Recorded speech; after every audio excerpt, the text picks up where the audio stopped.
नमस्कार दोस्तों, आइए जानते हैं असंगठित क्षेत्र के श्रमिकों को आर्थिक सुरक्षा देने और उन्हें संगठित क्षेत्र के श्रमिकों के बराबर फायदा दिलाने के लिए सरकार ने इसी साल अगस्त में ई श्रम पोर्टल की शुरुआत की थी।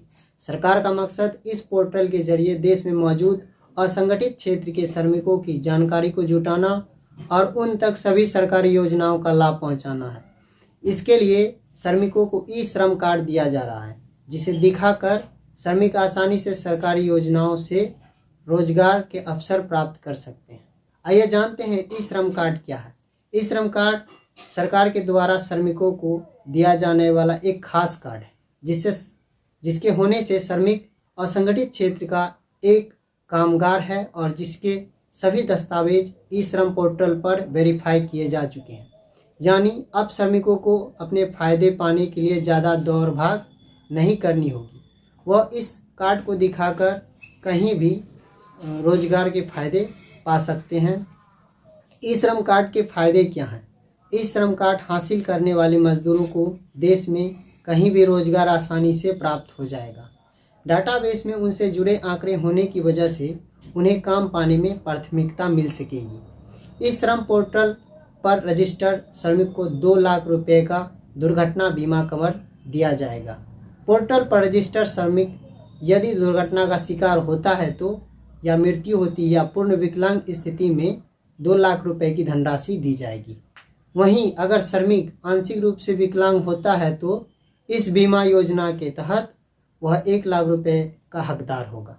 इस कार्ड की मकसद से असंगठित क्षेत्र के श्रमिकों को प्रधानमंत्री श्रम योगी मानधन योजना, स्वरोजगार करने वालों के लिए राष्ट्रीय पेंशन योजना और प्रधानमंत्री बीमा योजना, ज्योति बीमा योजना, प्रधानमंत्री सुरक्षा बीमा योजना, अटल पेंशन योजना, सार्वजनिक वितरण प्रणाली, प्रधानमंत्री आवास योजना, राष्ट्रीय सामाजिक सहायता योजना, आयुष्मान भारत बुनकरों के लिए स्वास्थ्य योजना, प्रधानमंत्री कौशल विकास योजना, प्रधानमंत्री स्वरोजगार सृजन योजना जैसी सरकारी योजनाओं का लाभ मिलेगा।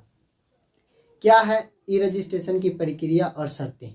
इस कार्ड के लिए 16 से 59 साल का कोई भी शख्स असंगठित क्षेत्र में काम करता है तो उसे रजिस्ट्रेशन करवा सकता है।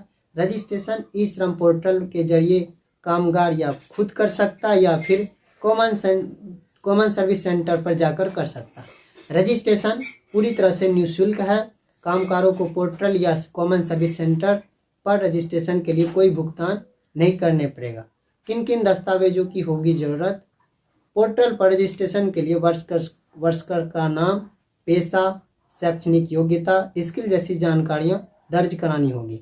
रजिस्ट्रेशन के लिए आधार नंबर डालते ही वहां के डाटाबेस में कामगार की सभी जानकारियां अपने आप पोर्टल पर सामने दिख जाएगी। कोई भी व्यक्ति बाकी की जरूरी जानकारियां भरनी होगी तो कामगार द्वारा ई श्रम पोर्टल पर रजिस्ट्रेशन करने के लिए उसे आधार संख्या से मोबाइल लिंक कराना होगा। बैंक खाता भी जरूरी है। यदि किसी कामगार के पास आधार से लिंक मोबाइल नंबर नहीं है तो वह निकटतम CS पर जाकर अपना बायोमेट्रिक प्रमाणीकरण माध्यम से रजिस्ट्रेशन कर